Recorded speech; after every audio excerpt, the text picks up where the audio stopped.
if you would not read through it in advance. We'll walk you through a couple of tab pages. The reason for this is we want the media to get the facts straight. There has been, I'll give the media the benefit of the doubt, some misunderstanding, misreporting, and I would say, in many cases, not asking for the facts, not asking for the other side of the story. And I think you will be surprised today what you hear. We're going to update you on progress being made in Houston. We're going to talk about Centerpoint. But first, I want to honor another law enforcement officer who was potentially ambushed last night in Harris County, as you all have reported on. Whoever these animals were will be caught, prosecuted,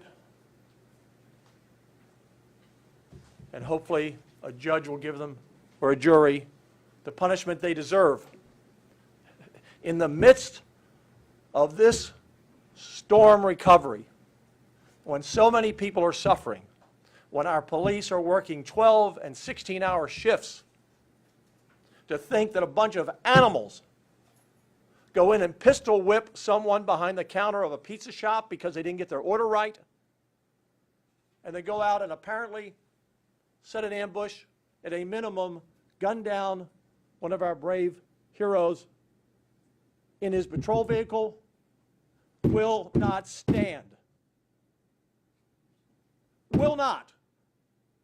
And the criminals in this city, in this county, and they're there, better be on notice. The police will hunt you down. Just 2 days ago, we had a press conference with Mayor Whitmire and Chief Satterwhite said they needed more people. Instantly, within hours, Nimkid, our chief of TDEM, Texas Division of Emergency Management, reached out to other police departments, and we have reinforcements coming, some already here. We already sent 40 troopers. We'll send more if needed.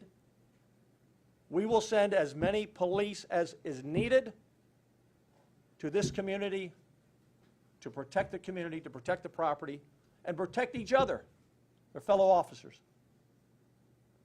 It's just unacceptable. Unacceptable. We pray for the family. It's my understanding the officer had been on the force for 5 years, just doing his job. Just doing his job. So, let's talk about the storm. First, I want to give an update of what Nim and I have been doing the last couple of days, quickly. We've traveled the state. On Tuesday, the day after the storm, we left the emergency center in Austin, and we went to Bryan College Station. They had some damage, but it's also our staging center for the state, which is important here, that we will get back to that in a moment. That staging center can sleep 200 individuals that we would send out to help citizens. We can keep boats there, trucks there. We even had a crew from Missouri and Tennessee that we brought in advance. We were prepared in advance. That's our staging center. We went there and we got a briefing with local officials. Then we went to League City for Galveston County and had a briefing there with local officials. And then we came to Houston and had a briefing with the mayor and local officials. Yesterday, we traveled by helicopter to Matagorda County, where the storm made landfall, met with local officials and had a briefing. And when we say we had a briefing, we go around the table with the emergency management people, the sheriffs, the constables, the county commissioners, the judges, the mayors, whoever has a need or a question, we answer, we ask, and we fulfill. And then we took the helicopter to Jasper, where they had multiple tornadoes, and their belief is somewhere between 40 and 60 homes were greatly damaged or destroyed, and tremendous damage, trees down everywhere. That's what we did yesterday. Now, why do we do that? We do that because under the law, the federal government law, that's our job, no matter what Joe Biden or Lena Hidalgo have to say about it. And we will follow the law, the federal law, in our request to the federal government. Let's be clear, and we'll get to that. And what we do is we say, is there anything you need? And everywhere I went, and this man's been doing this job now for 15 years, 16 years? Yes, sir. The best in the country. So we've been around talking to lots of counties, and we were in Jasper, but we had other counties there. There's not a county judge or a mayor who has not gotten what he or she asked for, and the requests that they've made since we've been there, they will get. There's not a county judge or a city mayor or a commissioner who has said to us, the state of Texas did not get them what they wanted when they needed it. And might I add, just for the record, on Saturday, we reached out to Lena Hidalgo and asked her if she needed anything, and she texted back, no. Sunday, we asked her, did she need anything? She didn't answer. Monday, we asked her, did she need anything? And she said, we're good. Tuesday, we asked her if she needed anything. We're good. We have not had one request from the county judge of Harris County. So I guess all of her citizens are fine in the unincorporated areas. Guess she didn't need anything. But if she did, we're there to fulfill it. So, Nim, let me turn it over to you to give us an update of what we're doing in Houston at this state. Thank you, Governor. Start off with a little bit of good news is after the rains, the rivers and streams are improving, drainage is improving, but it is still a dangerous situation. If there is water still over the road, please turn around, do not drown. And water that we received in the northern part of our state will continue to come down as it tries to work its way to the Gulf. So even though you may have somewhat blue skies and no chance of rain, if there are barricades over a road, please do not remove them and please do not drive around them. Roads will still be dangerous as we work through these next several days for the waters to recede and rivers and creeks to get back in their bank. I'm going to talk specifically about the Houston-Galveston Area Council of Government, HGAC. 12 of the counties in HGAC have declared countywide disasters in 30 of the cities.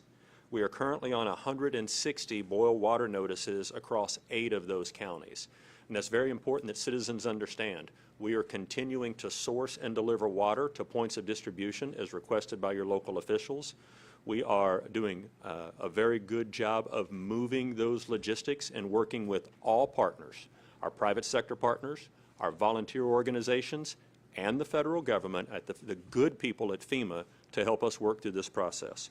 You have 135 wastewater treatment plants that are offline right now, and the Texas Commission on Environmental Quality and our Public Works response teams are working to get those back up as quickly as we can. Power is still, electricity is still the #1 issue that we are dealing with right now. In fact, electricity is what's causing the boil water notices and the wastewater treatment plants to go offline, in addition to the other damages. Hospitals are severely impacted by this right now. 12 hospitals in this county are still on internal disaster. We continue to have our field hospital set up at NRG Stadium. We continue to bring EMS units and resources in to support local 911 needs, as well as put staff at those hospitals so that when an ambulance goes to the hospital with an acute patient, that they can get that patient seen and turned over to the doctors and nurses in the ER, and that ambulance can get back out on the street for the next 911 call.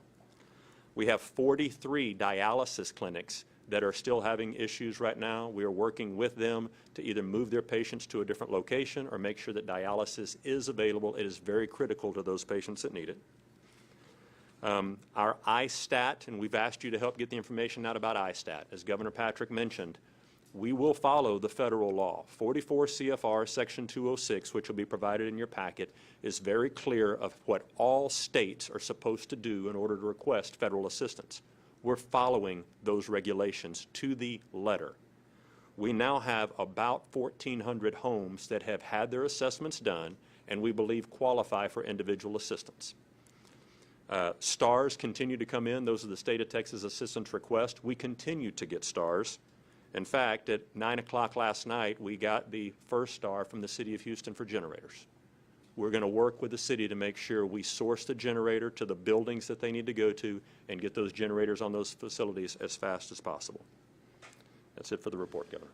So I want to go through a little bit to make sure the record is clear on what has happened, and then I want to talk about power after that, and then we'll take whatever questions.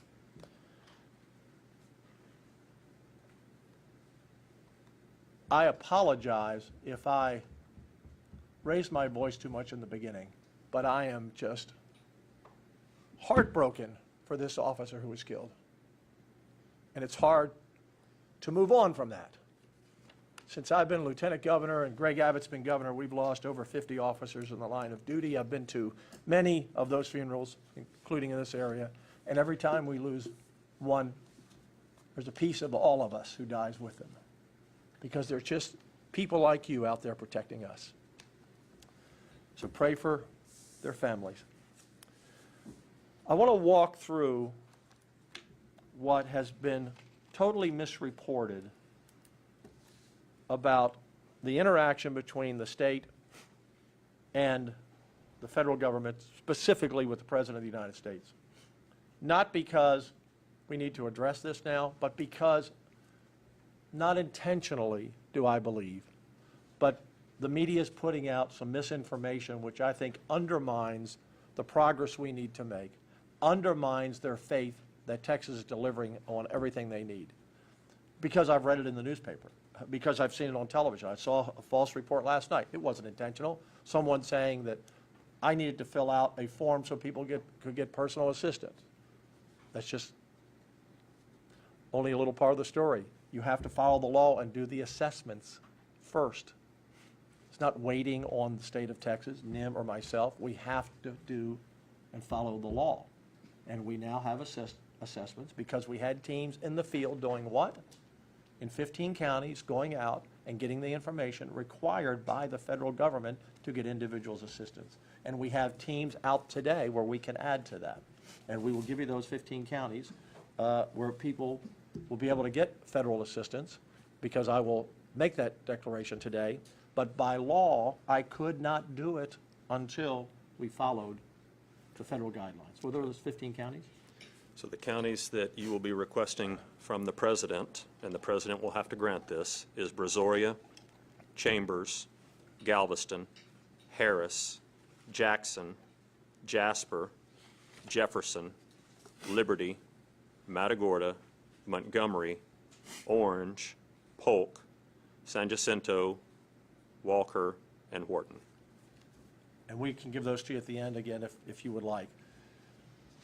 Again, the law says we have to go out and do the assessments, because FEMA just doesn't hand out money unless there's some proof of need. So we do what we're supposed to do. But total misreporting, because I just don't think you all knew the facts. And that's okay. We understand. Just ask us. We'll tell you before you go to print, because we don't want to undermine people to think, well, we're not getting what we should get. You know, we didn't do this, we didn't do that. We're doing everything we should have done. And now I want to walk you through, and this will be a short walk. The first page where there's a yellow sticker here. They're not numbered. It's about the fourth page in. It's a brief timeline of the interaction with President Biden, because there's one of two things that are a fact. He's either totally incompetent and has no idea what he's doing. I want to repeat, the president is either totally incompetent and has no idea what he is doing and does not remember what he said, or he's just lied to me and to Texas.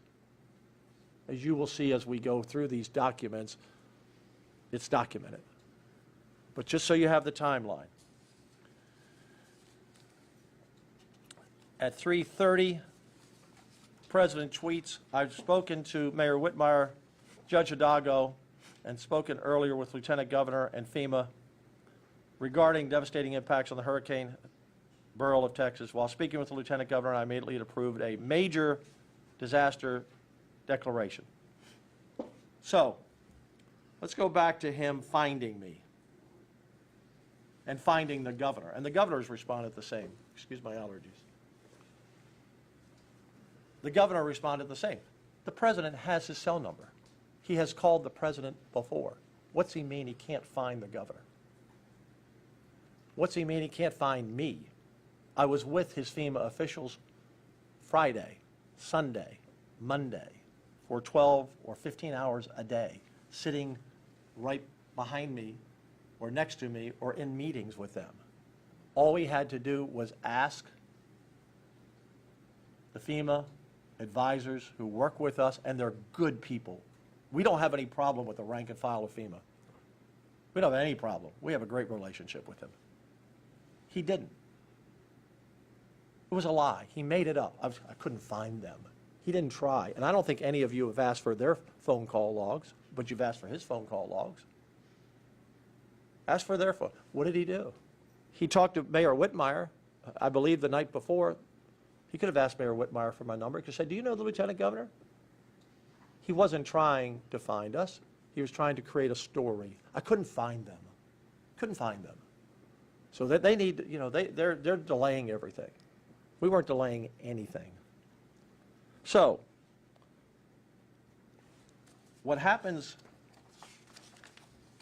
go back one page, go to 1149, see where it says 1149, 22nd phone call from FEMA External Affairs. So 8 minutes go by from FEMA, who called, or Seth, called this gentleman right here. The president wanted to reach me, wanted my phone number. He could have asked FEMA on Saturday or Sunday, but he waited till Monday. Seth gives him the phone number, my cell number. Time passes, he never calls. And who does he call? He calls him. He doesn't even know who to call after we give him the numbers. He's looking for me, we give him the number, he calls him. But we were in the room, we were assuming he might make a mistake. While on the phone,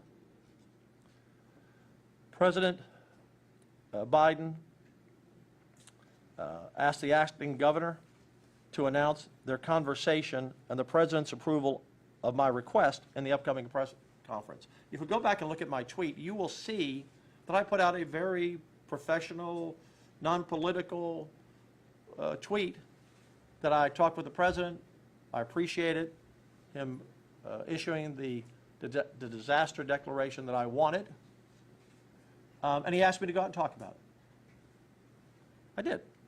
I thanked him. I told the local officials. He asked me, he said, are you going to go and announce this? I want you to announce this. Yes, sir. We'll do that. By the way, I asked him for an emergency disaster declaration. Key point. And I asked it and filled out the form for it to be continuing. You're going to learn that what he gave us, he took away immediately. He gave it, shouted about it, blamed Abbott and I for not doing something right. He gave us the money and he took it away immediately, and the documents show it. Total lie, or doesn't know what the hell he's doing. So the next thing that happens, we begin at 12:07, right out 5 minutes after the phone call, to start the paperwork. Now we go to the next page where the president says he's talked with everyone, and he immediately approved read this line at 3:50, I immediately approved a major disaster declaration. We have a tweet on that. You can all find it. We'll send it to you if you're looking for it. He makes a big deal that we'll get it to you, or maybe in the packet. He tweeted, he made a major declaration. No, he didn't. I asked him for an emergency disaster declaration. He then tweets out, he gave us a major declaration. He made a mistake. So he lied about trying to reach us. He's confused about what he did. I asked him to give us a continuing agreement. And then he announces he's made a major declaration. Now, what does that mean? It means benefits that are really good for Texas. Obviously, his staff figures out he made a mistake. And so at 4 o'clock, we get a call from them. We need you to change your disaster declaration. So when Lena Hidalgo says, well, the lieutenant governor in the state of Texas needed help. No, we didn't help. He granted on the phone a major disaster. He announced he gave us a major declaration. Words mean something under the law of what benefits we get. So his staff said, Mr. President, you made a mistake, I assume. We've got to ask the governor to change the declaration, which we did. Which we did.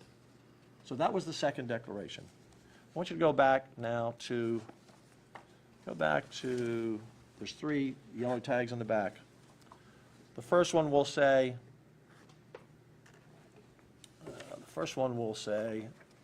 we asked for a emergency disaster on the phone, which I did, which he granted, which he bragged about.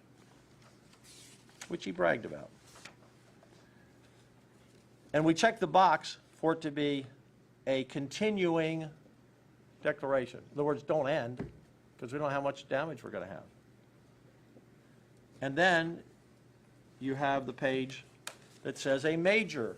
That's the second declaration we made, because he didn't know what he told me on the phone, and he announced something differently to the world. And that one says, major disaster, continuing below that. Continuing.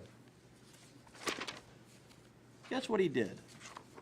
Guess what Uncle Joe did? Where's our page with the...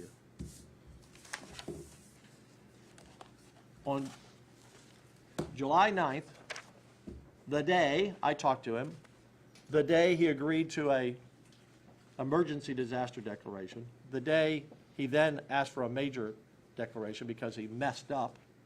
He didn't know what he was talking about or what he had told me. It says date requested by governor, July 9th. Incident period in yellow, July 9th, the 5th to the 9th. So the day he gave it to us, he ended it. He ended our reimbursements for any new claims we would make. Can you believe this guy? Can you believe this guy? Now, we can ask for an extension, and we will, and he'll need to grant it. He's going to have to give us another declaration or an extension through FEMA. An extension. So I just want you to be clear. 3 things happen. I ask him for an emergency disaster. He grants it. I said I need it continuing, and I need it for 121 counties. And guess what else he did on this day? He cut our list from 121 counties to 67? 67. So he took out almost all the counties. So what did he do? It was just, he's politicized the operation of FEMA with the state of Texas, either because he's trying to save his hide and stay on the ballot because Democrats are trying to take him off, or he doesn't know what he was doing and doesn't remember what he said or what he did. We have never, ever had any president, Clinton, Bush, Obama, Trump, politicize the work with FEMA and the states. It's a sacred agreement we have. City and counties need help. The state helps them. The federal government helps us. On the same day he granted it, he ended it. Nim? Thank you, Governor. I'd like the opportunity to help explain to some of the media and any of the folks that are watching or listening to this about how the declaration process works. In your packet, you have 44 CFR, that's Code of Federal Regulations, Section 206, that FEMA wrote to discuss how states are supposed to follow the law. There's one person on the planet that can override that law and grant a declaration outside of the law, and that's the President of the United States. There has been some reporting that this was a slow ask, and I will tell you that's a lie. This was not a slow ask. This was a timely ask following the law. And in fact, I would argue that Governor Patrick's ask of Biden to get this declaration may have sped it up had he not ended it on the exact same day.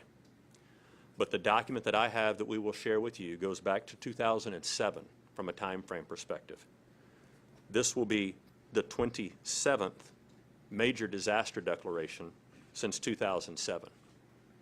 The average time, and on this spreadsheet, this is why it's so important for you to look at this, the average time on this spreadsheet that it takes for FEMA to give an answer back to the governor on if we have qualified for a major disaster is 16 days. Why would it take the federal government 16 days to answer a governor's request? Because unless a president is going to intervene, the law says the feds have to follow the same laws that we have to follow in submitting that request. And so I urge you to look at this and please help us correct this narrative and get this story right. There are Texans right now that still don't have power.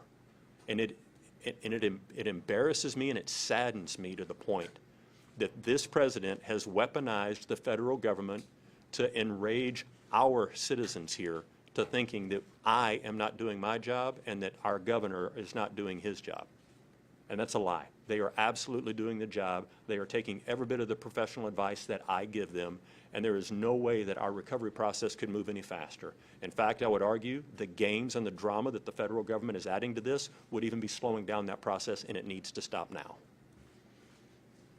Yeah. So the average time it took for the federal government to grant the declaration, going back to 2007, was 16 days. And I got it done in 10 minutes. One day, which was Tuesday. And again, I did not believe that there was any ill intent or malice on behalf of the president when I talked to him. It was a cordial conversation. But when you see, as soon as we announce it and thank him, he then attacks Greg Abbott, he attacks me, he attacks our response that we delay and, you know, it's going to hurt the citizens, et cetera, et cetera, et cetera. It made me wonder, and then when I get this document that he cut it almost in half, 60, you know, we had 121 counties, he cuts it down to 67, and then he ended it the same day he gave it to me. It's disgraceful, absolutely disgraceful. So that's the facts. If you have questions in your reporting, ask us. Don't believe what Lena Hidalgo might say. She put out, we put this in our packet too. You know, she put out a tweet after the president gave us the money. And she says down here, for families and businesses, this means access to federal aid. Lena, you don't know what you're talking about either. No, what the president granted is not for individuals. So she's putting out a statement that says, once he gave that disaster, families and businesses are going to get money. That's not true. That's another declaration, which is the 1A, individual assistance, which I will submit today. And the reason I'm submitting it today, because under the law, we had to do assessments, which we did in 15 counties, and the other counties are being done today. And by the way, if you're an individual in one of those counties that he didn't approve, you're not going to get any individual assistance because he cut you out. He cut it from 121 counties to 67. So my job as governor or lieutenant governor, and the governor will be back, is to get the people of Texas everything they deserve, to get our local governments everything they deserve, to repay them for all their expenses. And as Nim said, we want the President of the United States to quit weaponizing this agency and trying to really create problems with the people of Texas by them thinking somehow they're not getting what they deserve. Lastly, on that issue, and then we'll talk about power, there was the question, well, why wouldn't we ask for his assistance before? Had he called me Sunday, I would have said, Mr. President, thank you. I don't need the declaration today.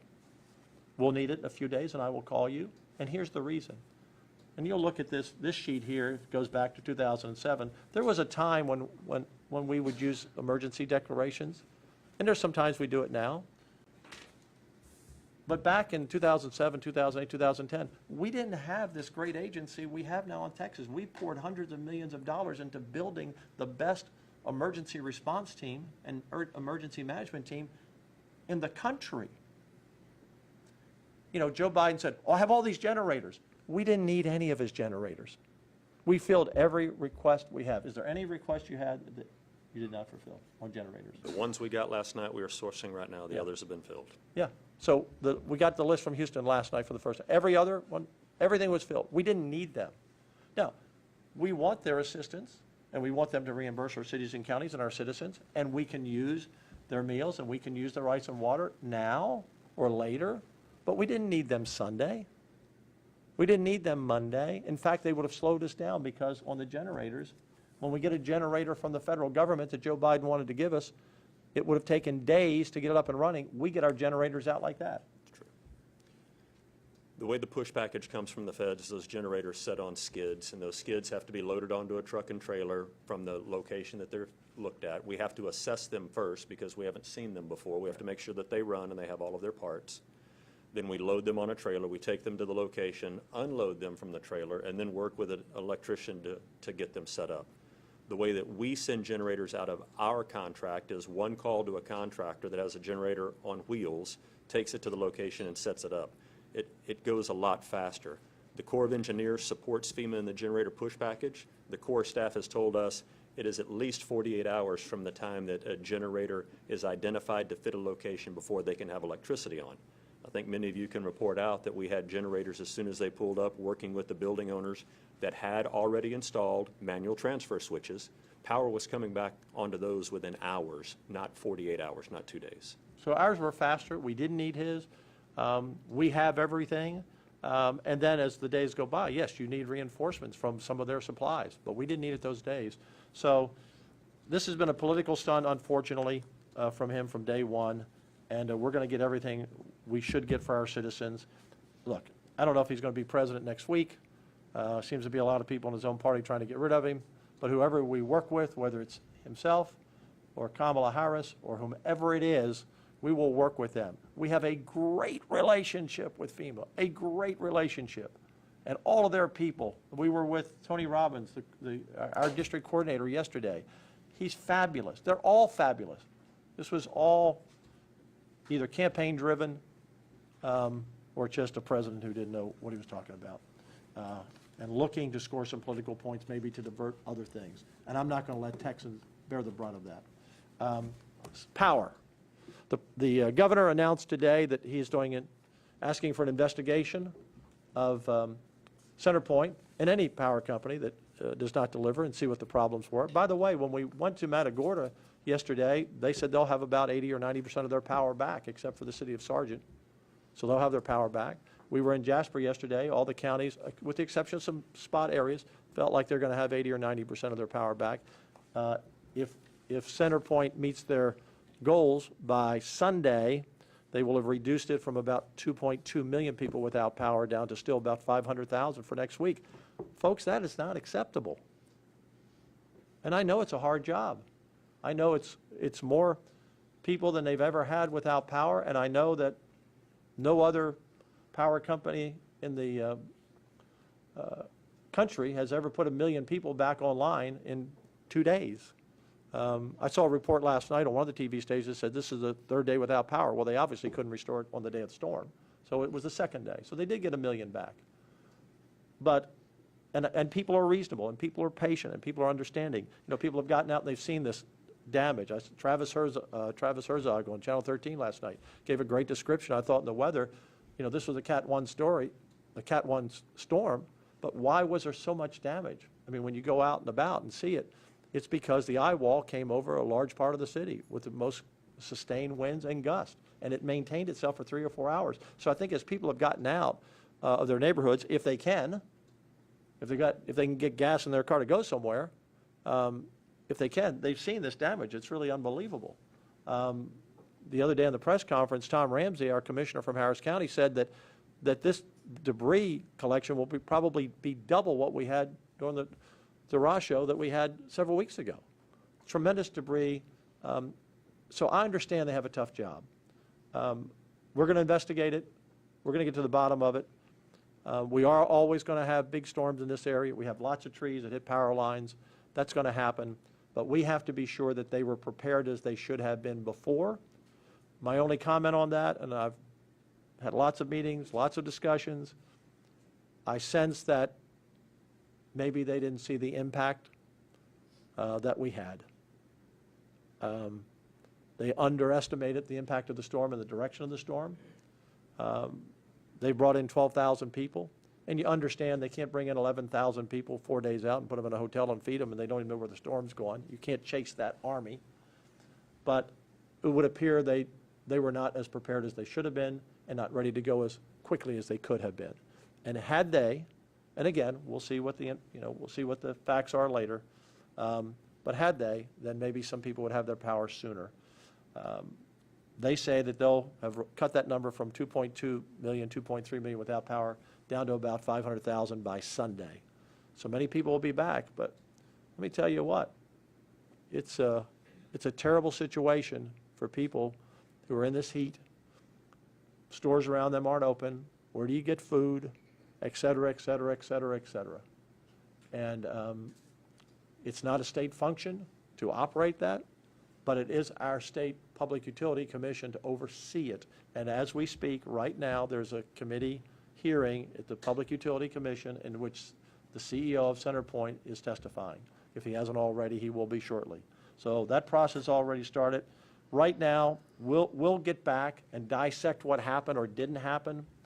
But right now, I want every person at CenterPoint to have one job: get the power back on. We'll talk about what happened before the storm later. Just get the power back on. Let's open up for questions. Question for NIMKID. Can you tell us exactly how many generators your agency has and where exactly you have deployed them? Yes, ma'am. Our agency owns about 75 generators. Those have been deployed mostly into the Houston, Galveston area. I can get a list of the breakdown of the cities. Those are smaller generators that are supporting traffic intersection signals. Those are the ones we own. The rest we contract out for. And there's been about 135 generators that have been requested and are delivered or en route to be set up. And in cases some of them are set up waiting on facility electricians to be able to hook them up to the building. And another good story of that, and we want to continue this, for generators that we have already put in the field, when power has been brought back onto that facility, we're getting those same generators and moving them to another facility to be ready for the next deployment. Can you walk me through a little bit more detail about where they are deployed? They're all over the place. We'll get a map for you that have those locations. Well, critical infrastructure facilities. Some are at hospitals. Some are at traffic intersections. Some are at water and wastewater treatment plants. So they're public infrastructure type facilities. They are not at homes, and they are not on private sector businesses. And a question for the Lieutenant Governor. Yes, ma'am. Have you asked CenterPoint where they're deploying their generators, and have they provided you with that information? And if so, can you share it? Yeah. So, and some of you will understand this. And I used to be in the media, so I understand this. But I've gotten a lot of PIR requests in the last 3 days, wanting to know every email or every text I have with the word outage or CenterPoint or whatever. And I've complied. But you know what? That takes hours away from my job. And I really want to be on the ground with county judges and mayors. And again, I appreciate you have a job to do. We answer and we respond. But right now, I don't need to call CenterPoint and have someone take time to give me a list of where their generators. I need them to get the power back on. That doesn't benefit me or anybody to give you that answer. I know that they filled in the 9 fire stations with generators, but I'm sure they have them out there. But I'm not going to bother them right now. They need to get their rear ends in gear, which they have, and go to work. So we're seeing senior living centers Yes. where residents haven't had power for days. Yes. My question is, who is responsible for getting generators to these vulnerable seniors who don't have power? Who's responsible for that? The facility owner. Yes. And Those- they're not to be seen? then they will be held, if Yeah. they are a licensed entity by the state of Texas, they will be held accountable for that. Yes. But when you spend money in a location to put your loved one in that location is responsible for the health, safety, and welfare of the patients and residents that are there. It is that facility's responsibility. And listen, some of those facilities have done great work, and debris may have damaged their generator, and we are trying to support those as well as we get it.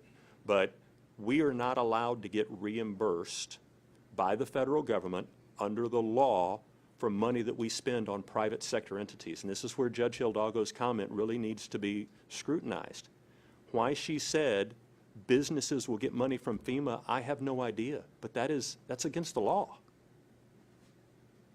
It's against the law for FEMA to give money to private sector businesses.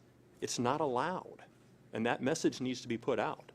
We are helping our public infrastructure as much as we can because that is what is allowed in the law. Yeah, you've asked, let me take some other questions. I can't go through your whole list there, but, yes, sir. Yes, sir. We know you had a previously planned trip, but why hasn't Governor Abbott returned yet to address Beryl and recovery? Yeah, look, the governor and I have worked really well together for now 9 years. I have confidence in him, and he has confidence in me. Not every time, but most of the storms that we've been through, I've either been at the emergency center, sitting in the briefings or the meetings, or working with the governor. We work together on these issues. So he has total confidence in me. In fact, he put out a statement. We've done everything under the letter of the law. We didn't delay anything. We didn't need the generators from Biden on Sunday or Monday. We didn't need his ready-to-eat meals. We're already distributing those. But again, we'll use his ice and water now, and we're up and running. So we were positioned before he left. He got us in position, and that was his decision.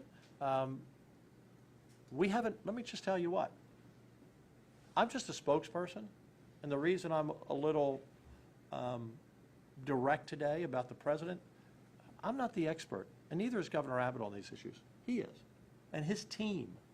We have the best people in the country. And let me give praise to John Whitmire. The mayor is doing, I think, an incredible job here on the recovery. The best he can do. He's an action-oriented guy. I'm an action-oriented guy. The job for the governor and I are to lead, take advice, take counsel, to communicate. And everything we did on these declarations, like we said, we did it. I don't know, is Jeremy Wallace here? I don't know if there's Jeremy here? Okay. It's a shame. It's a shame. Is anyone from the Chronicle here? Okay, you're the Chronicle. You know, the story that we delayed it, it's just untrue. It's just a lie. You heard the data shows 16 days is the average time from a request for declaration to the approval. It's my understanding that I there got are it. multiple different types of declarations. There are ones that you file ahead of the storm, and there are ones Yeah. that you file after. Yeah, well, why don't you learn about it before you, It's okay. not a story. Okay. Right, it's Okay, not well, your you're story. defending the story now, and that's what's part of the problem. That's part of the problem. Right. We're- But there are disaster declarations that are put in place before the storm hits. You're responsible for adding to drama to citizens that are in Yeah. need right now, making it think they're supposed to be getting something that they're not. Well, you are, so Yeah. thank you for your time. Yeah. And I'd like to go back, if I can, to you. Yeah. I'm not sure there has been more than 6 or 8 hours that I have not had a conversation with Governor Abbott in this entire period. Right. So while he is out on a very important economic trade mission right now, Texas is the #1 generator of jobs, right? This is a disaster that's impacting a very significant portion of this state, but the Constitution is set so that when the governor is gone, the lieutenant governor is acting governor. And there has not been a single thing during this response that we would have done different, whether it was my work for Governor Abbott or for Governor Perry, or when I was the city emergency manager for the city of San Antonio for Mayor Julian Castro, or Phil Hardberger, or Ed Garza. The process we are using today is the same one that has always been in law, and any challenge to that is a flat-out lie. You said there are 12 hospitals in this county, I believe, that are on internal disaster. Can you explain what that means and tell us which hospitals? The hospitals, I won't give you the list of them over the right now, but I will share that list with you. We'll get CETRAC, the Southeast Texas Regional Advisory Council, who is one of the organizations in the state that manages coordination with hospital.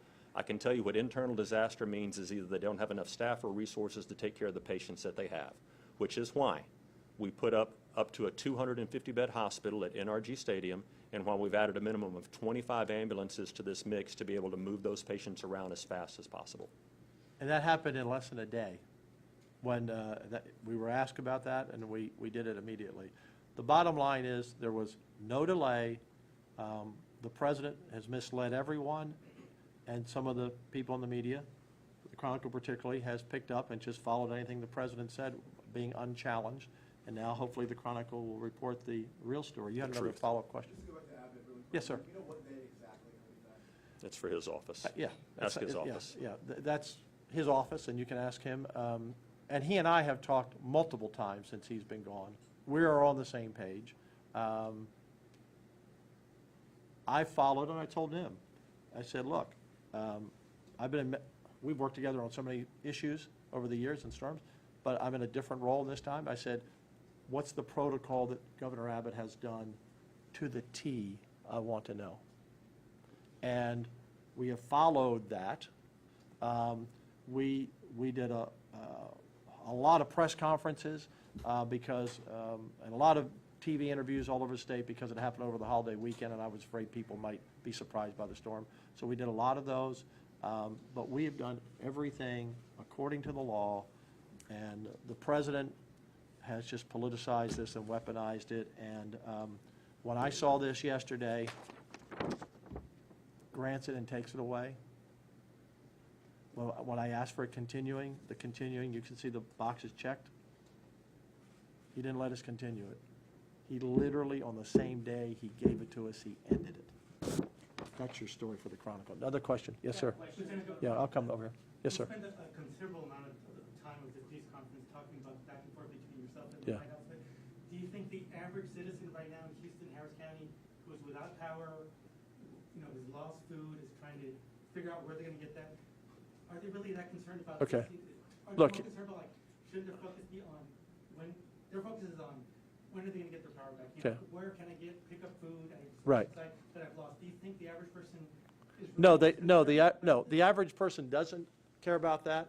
So And why do you spend so? So there's two things. First of all, it's the state of Texas and your mayor and county judges in other counties. The county judge here said she didn't need anything, she's fine, so I don't know what she's doing. It's up to us to make all those things happen, and that's what we do. They need police, we bring police. They need ambulances, we bring ambulances. They need a hospital set up, we set a hospital up. They need water, we bring water. They need generators, we bring generators. We're doing all of that. They need cooling centers, we support them in the cooling centers, but they gotta have to power the cooling centers. CenterPoint has to run CenterPoint. The state doesn't run CenterPoint, we oversee them. So the purpose of why the back and forth is this reason. We do not want the people of Texas to think they are going to be shortchanged on what they deserve to get. Bottom line, they were told one thing and another thing happened. And only because the media has continued to report incorrectly that there was some delay, then people sit back and say, well, gee, what's wrong? I'm not going to get what I want. That's probably why we don't have power. They internalize that to make it bigger than it is. This settles it today. This settles it today.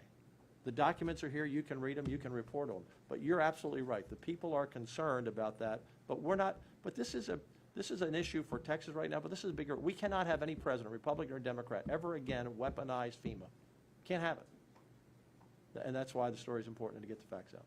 So what are the next steps? No, you've had enough questions. Yes, sir. You had one in the blue shirt. Ma'am, excuse me. Ma'am, just hold on a second, okay? You want to give some other people a chance?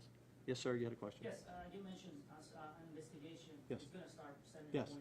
Well, I have a couple of questions. What will be the consequences, and if there will be any reforms on how things are handled during natural disasters? Yes, I'll let you go first and I'll answer.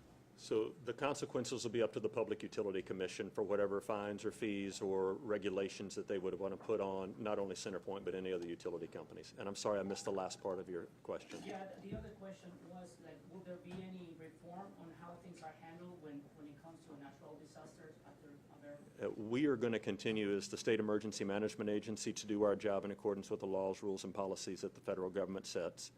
As far as what may be implied by the Public Utility Commission, I really need you to ask them that question. And I have another question. Yeah, and let me add to that answer. So again, our role, NIM's role, and our role at the state is where there isn't power and we need to be there to take care of that. whether it's a cooling station that we can assist, whether they need ice, whether they need water, whether they need meals, whether they need generator. That's our job. CenterPoint's job is to get the power back. When this is all over, yes, there'll be an analysis. As the governor said today, there'll be an investigation. And I'm sure we will find that there are things they could have done better. I'm sure there will, and we will address that, and we will enforce it. Every storm we have, we learn something. Every disaster we have, we learn something, and hopefully we get better. If you go, I think when I go back and look at these sheets of 2007, 2008, we didn't even really have a major state response. We just didn't have the personnel. We had not invested the money. But we have over the last 15 years. And so we've learned, and CenterPoint will learn. You think CenterPoint will learn, trust me. I have another question, Yes, just sir. very quickly. Yes, sir. I think it's very important, and a lot of viewers and residents, they want to know Yeah. an answer. Is the state considering modifying the electric grid, making it underground to avoid these type of damages? Yeah. If not, whose responsibility is to Okay. take these decisions? So let's separate the grid as a whole different issue than the power going out. We have our own, the grid is a whole different issue, which we're addressing and have been addressing and will continue to address. The power's down because the lines are down, and the transmission lines are down, primarily because of trees fell on them. That's different from the grid. I saw a story on one of the stations last night, and they asked a question, why not bury the lines? Well, number one, it would be prohibitively expensive. Number two, you have all these other lines underground. The time it would take to do it would be decades. Imagine burying every line. And lastly, water gets in the ground, and water does not mix with electricity. And if you had to repair something, it'd be very hard to repair. So I know it seems like an easy answer. Wouldn't it be great to put all the power lines underground? It's just not practical and wouldn't work. But we do have, I know, not we have a plan, CenterPoint has a plan to continue to invest to harden their transmission, the big transmission lines, as well as the standards that hold those. And I think that's a wise investment they should take. We can harden those transmission lines and harden the facilities, but this is just a fact. We are a town and all East Texas. You go up where we were in Jasper. Look out there. Look at all the trees. We have trees growing right next to power lines. Drive down any street where there are houses on the street and a fence, and you'll see trees in the backyard right over the power line. When you get 80-mile-an-hour winds, trees are going to fall. I lost a big tree in my yard. It fell, and cracked another one. Big trees. I would have never thought so. But the ground was so saturated, the wind came along and knocked the trees over. Now, it wasn't near a power line. But my point is, it's obvious where you have all these trees and 80-mile-an-hour winds, you're going to have an issue. And so that's always going to be a problem. In that area, the response time has to be better because you have to be prepped and ready better and sooner with more people. And I think when we look at this, that analysis will be they didn't have enough people ready at the right time. I'm not making that judgment. I'm thinking that's the most likely. They didn't see the storm being as severe as it was, and that was part of that. But I'll let them answer for that. Yes, sir. Governor, I wonder how this experience, when you look at the preparation and how the recovery has gone, if that has influenced your legislative priorities next year at all. Do you see a need for more long-term, high-level, statewide policy change? Yeah. Well, so, look, this has been ongoing.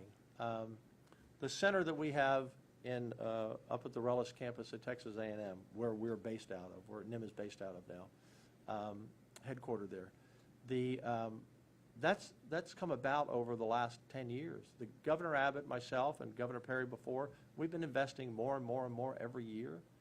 Go through just briefly what the assets you have now that didn't exist 10 years ago. Yes, sir. When I took this job in 2010, the state appropriation for the biennium for TDM was about $3.5 million. Statewide, see your eyes get up. That was how little the investment was back, even after Hurricane Ike. That investment has significantly increased, and I'm very grateful to the Texas legislature for the trust that they have put in our agency. 5 years ago, they pulled us out of the Department of Public Safety and made us a standalone agency nested in the A&M University system. And people wonder why A&M. Well, it goes back to the land grant mission of the Memorial Act of the 1800s, actually, that takes higher education and extends it out all over Texas. There are 7 state agencies that were already in the A&M system. We became the 8th. And what that did was allowed us to have our own request to the legislature without going through a different agency, the Department of Public Safety, who at that time, their priorities, as they rightly should have been, were the highway patrol and driver's license. What we have seen is an increase in our staff, of our resources, of our facilities, and of our capability since we have made this change that really just started 5 years ago. So I don't have the answer today, but I was with the Senator Robert Nichols in Jasper yesterday, and for example, one of the issues that came up is we need to do a broad study on flooding and drainage, because when it floods up north, it comes down to Houston, it comes down to Kingwood. So, and that's a major multi-billion-dollar project, but we have to get a handle on flooding, for example. It wasn't as bad. That was one of the things that didn't happen as bad that some people thought. They didn't get as much rain up north on the end of the storm. So that's a part of it. We have to work with the partners who do provide our power and deliver our power. The CenterPoint delivers it. And what legislation do we need to do to be sure they have the proper things in place?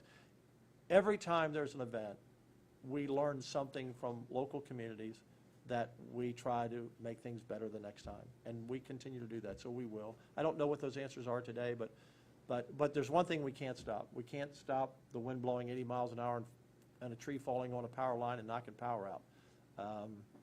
That's going to be with us forever, so we have to, reinforce those so that it happens the less as it can happen. And look, people don't want to have a tree policy.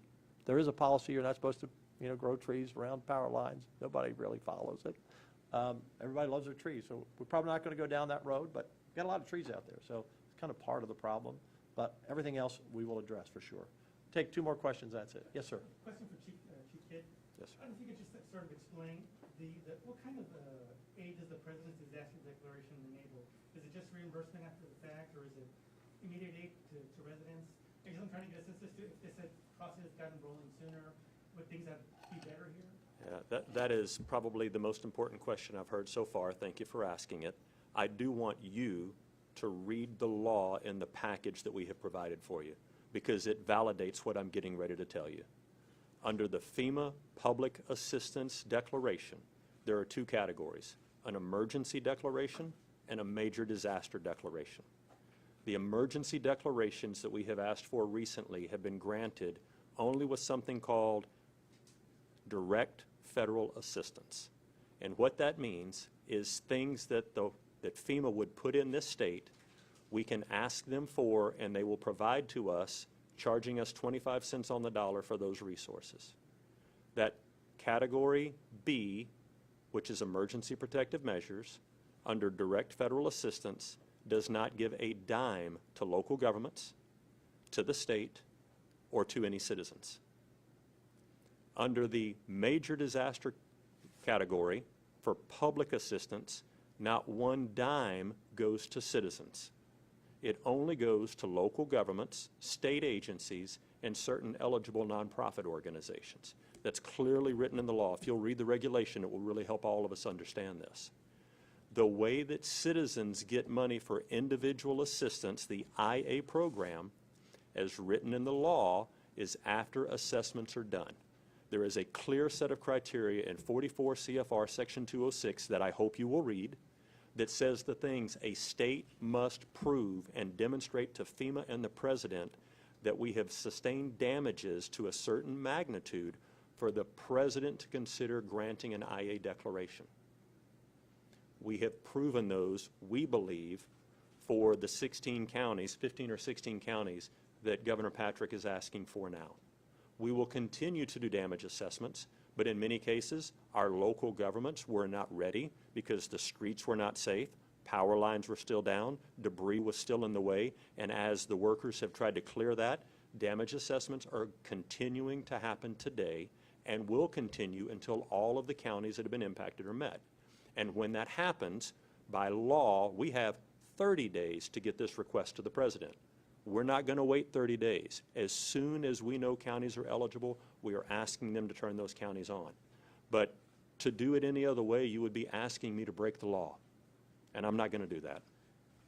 And ma'am, you were getting ready to ask about the 2 different declarations. That's why, even if Joe Biden had found me, we would not have asked for the emergency declaration because our cities and counties would have received no money for debris removal.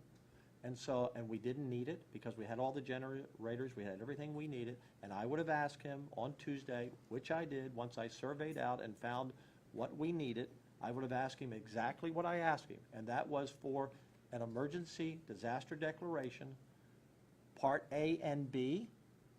And that gave our local jurisdictions coverage for all the money they spent on debris, which is going to be massive. And that had rarely been done before. And he granted it, and that's why I was grateful. I said, Mr. President, I need an emergency disaster declaration for A and B. It goes all the way down to category G, by the way, of other things that will be added, that they add later. And so that's what we did. And that was the exact thing we were supposed to do. And the president granted it. In fact, when I asked him, he said, give me a minute. He went off the phone. He came back in about 30 seconds, and he said, yes. And I said, and I believe, we didn't record the phone call because I don't record the president's call. That would not be appropriate. But he said yes, and I said, I need it for 121 counties. And he said yes, and we need it continuing. We filled out the form saying we needed continuing. We did everything that was best for our citizens, our counties, and our cities, and our state. We did what was best, and he agreed. And then a few minutes later, he went on the internet and said just the opposite. He gave us the major state, which is actually even better. And they asked us to resubmit, which we did. And then he went out and criticized it for us. And then, what we didn't know, the next day, he ended it all. Ended it all. So we're not going to get money. And now, I believe, and part of this, you asked me the question, I believe after this press conference, we ought to be able to go back to the president and say, you need to extend this. And go back to FEMA and say, you need to extend this because we had damage after those 2 days. And I believe he should grant this waiver for these 15 counties or 16 counties because we followed the law, did what they told us to do for individual assistance, and that's what we'll do. And when we get Jasper and Matagorda, which we hope to get tomorrow because they're doing that, we will file another waiver to get individual assistance for those counties. So this is just, I understand your question, you make a great point, but the facts need to be known. We did what we were supposed to do. We followed the law. And by the way, all the FEMA people that we were working with in the operations center, they knew exactly what we were doing. They didn't have any questions at all. Right? Yes, sir. And Governor, I would ask, and I'm asking you, all of you, Ms. Rice from the Chronicle, all of you, before you write another story that you put out in front of my citizens, do all of the facts and all of the data gathering, not just what supports the narrative that you're trying to support. When you look at the totality of information, this disaster was requested timely, and we got an answer faster than we've gotten in the past. But this supports the reason that we're following the law. And don't confuse our citizens by making them think we weren't doing something we were supposed to do. That's what I ask you to do. Look at the totality of information. We have a great professional media team. We will answer your call 24 hours a day, but quit putting out false narratives. Do your job as journalists, not as, I'll stop there. Yeah, and look, and we answer all your questions. You know, we answer, and all those PIR requests and everything else, we're very open. You ask us a question, we'll give you an answer. So, thank you. Let's get the power back on. We're going to head over and continue to work today and see what else is needed, and we'll respond. And we'll be back in touch with the White House, I'm sure, to see if they'll agree to more disaster declarations and more extensions, because that's what they told us they would do. Thank you all very much.